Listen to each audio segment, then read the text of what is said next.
Good morning everyone. Welcome to science class. In previous class we discussed about rocks give us useful metal. Rocks are used as building materials and some minerals serve a fertilizers. So now I will continue the chapter. Some rocks gives us fuel. So some rocks gives us fuel, ಇಂಧನವಾಗಿಯೂ ಸಹ ಬಳಸ್ಕೊಳ್ತಾರೆ. Coal is one of the most important source of fuel. So ಇಂಧನಗಳಲ್ಲೇ coal ಅನ್ನುವಂಥದ್ದು most important fuel. It is used for ಹೀಟಿಂಗಾಗಿ ಅದನ್ನು use ಮಾಡ್ಕೊಳ್ತಾರೆ. So electricity production, ವಿದ್ಯುತ್ ಶಕ್ತಿಯನ್ನು ಉತ್ಪಾದನೆ ಮಾಡ್ಕೊಳ್ಳಿಕ್ಕೆ ಯೂಸ್ ಮಾಡ್ಕೊತಾರೆ.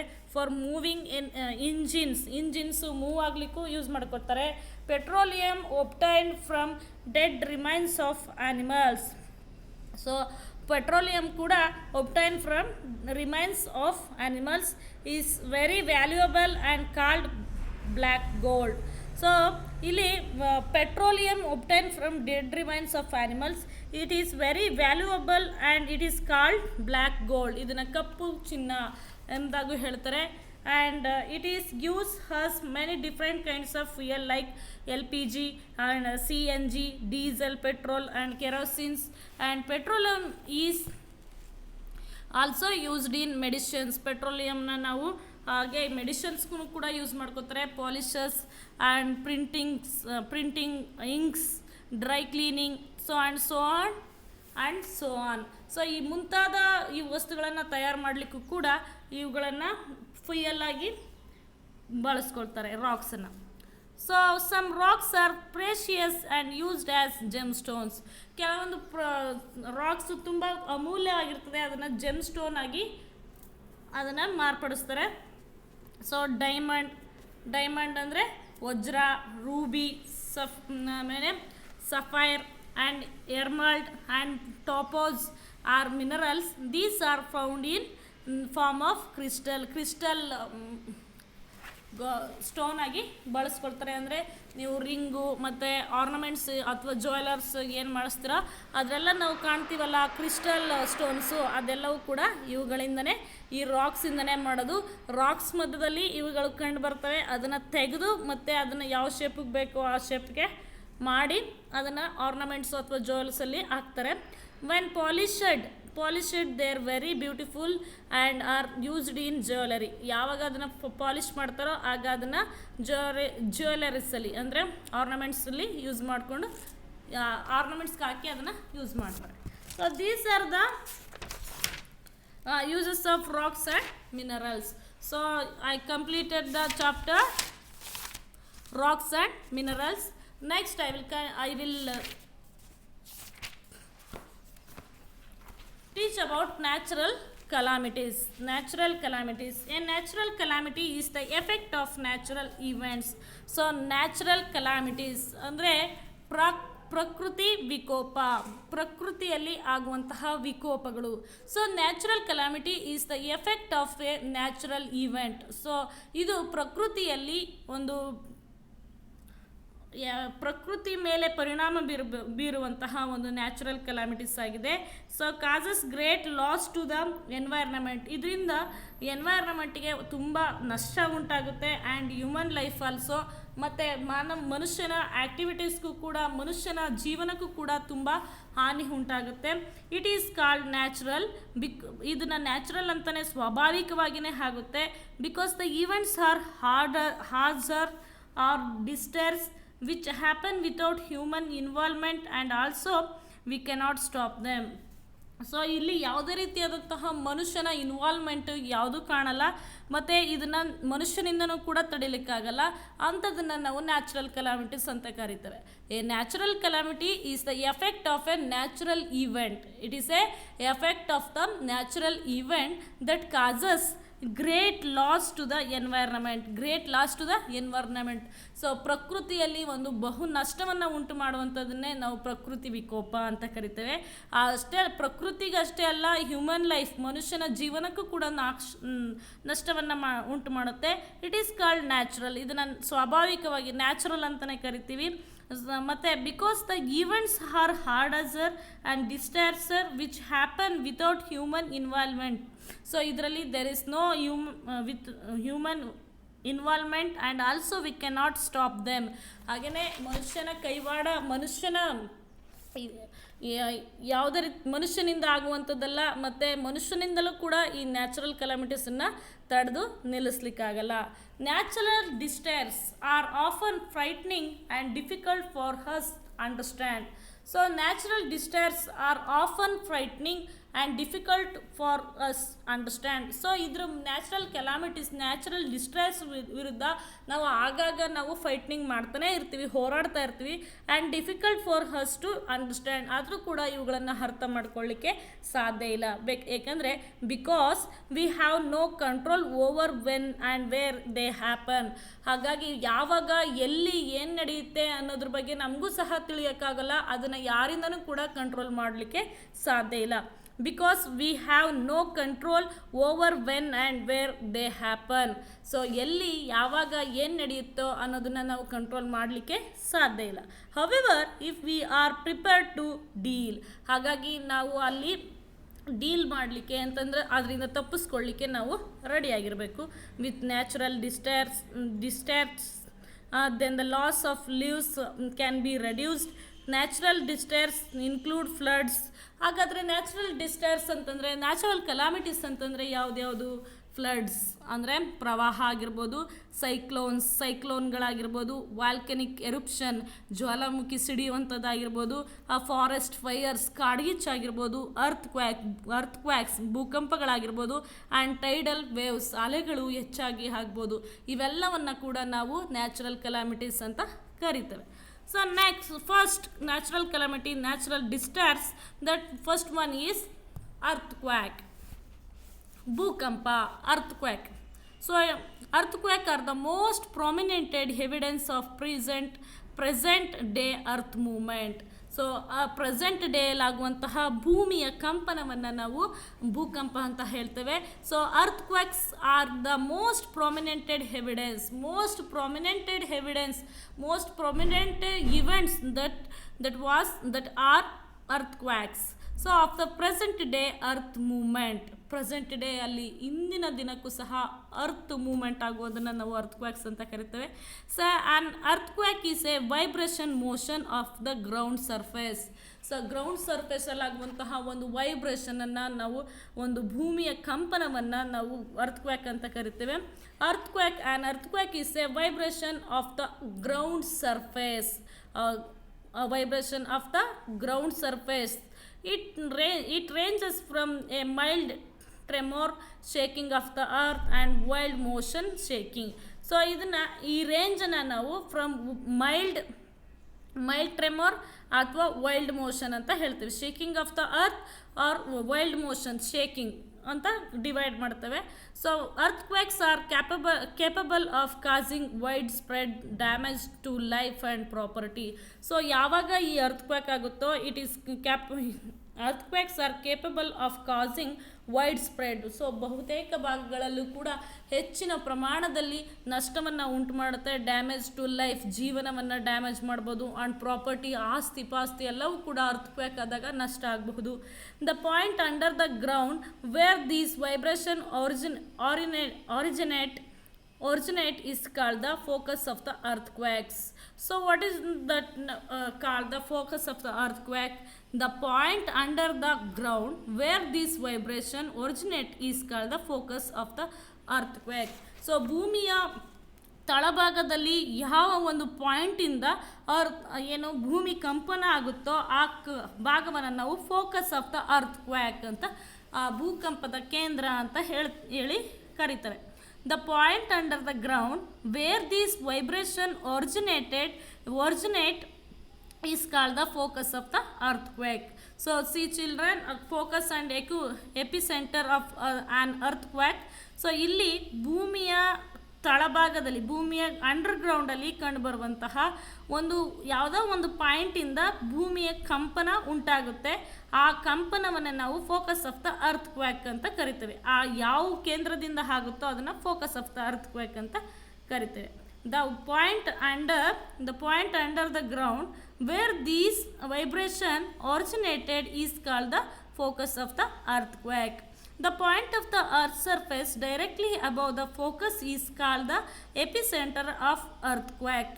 Next, ಫೋಕಸ್ಸಿಂದ ಅದೇ ನೇರವಾಗಿ the point of the earth surface ಭೂಮಿಯ ಹೊರಮುಖಕ್ಕೆ ತಲುಪಿ directly above the focus is called epicentre of the earthquake.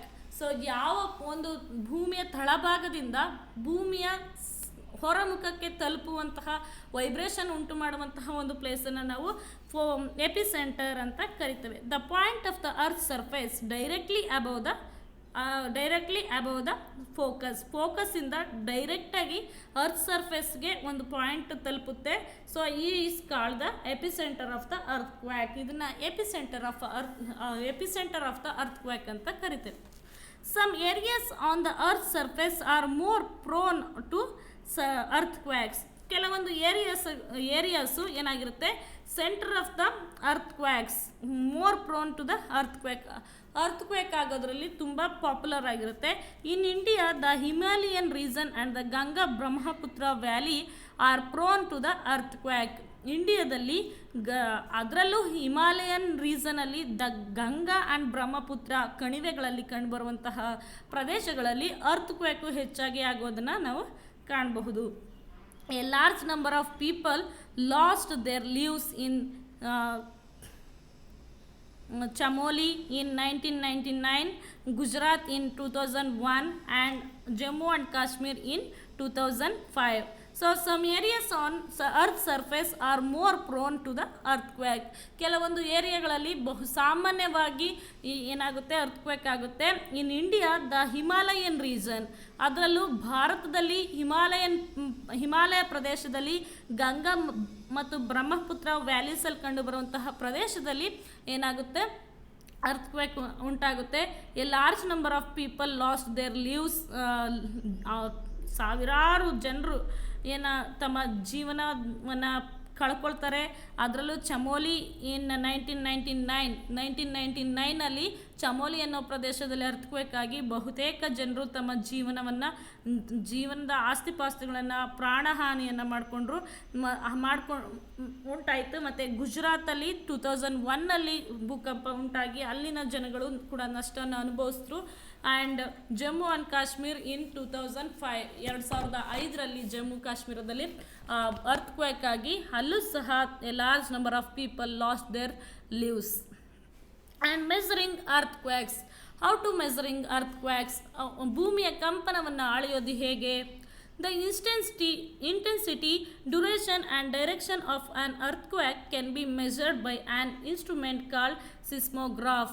So seismograph ಅನ್ನುವಂತಹ ಒಂದು ಅಳತೆಯ ಮಾಪಕದಿಂದ, ಒಂದು ಮೆಜರ್ಮೆಂಟ್ ಎಕ್ವಿಪ್ಮೆಂಟ್ಸಿಂದ ಏನು ಮಾಡ್ತಾರೆ, intensity and duration and direction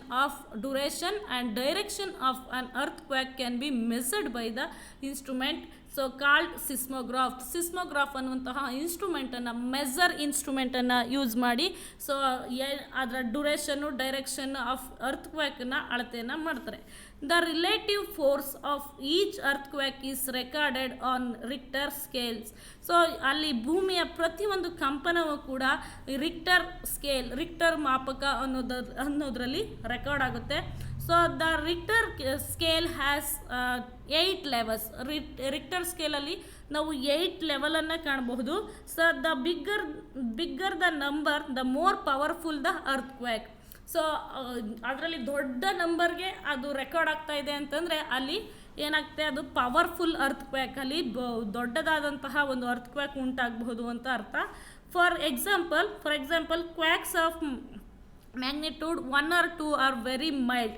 so 1 ಅಥವಾ 2 ಲೆವೆಲ್ ಇತ್ತು ಅರ್ತ್ಕ್ವೇಕ್ ಲೆವೆಲು ಅಥವಾ ರಿಕ್ಟರ್ ಮಾಪಕದಲ್ಲಿ ಅಷ್ಟು ಮಾತ್ರ ಆ ಲೆವೆಲಲ್ಲಿ ರೆಕಾರ್ಡ್ ಆಗ್ತಾ ಇದೆ ಅಂತಂದರೆ can barely and be felt while quakes of magnitude greater than 6 are very strong.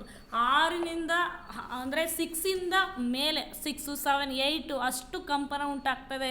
ಅಷ್ಟು ಒಂದು ರಿಕ್ಟರ್ ಮಾಪಕದಲ್ಲಿ ಅಲ್ಲಿ 6 ಅಷ್ಟು ಲೆವೆಲ್ಗೆ ತೋರಿಸ್ತಾ ಇದೆ ಒಂದು ಶಬ್ದ ಅಂತ ಹೇಳಿದಾಗ ಅದು ತುಂಬ ಸ್ಟ್ರಾಂಗ್ ಆಗಿ ಅರ್ಥಕ್ವೇಕ್ ಆಗುತ್ತೆ ಅಂತಲೇ ಅರ್ಥ.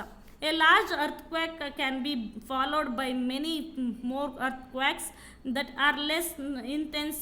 These small quakes are known as after shocks ಅಂತ ಕರೀತಾರೆ.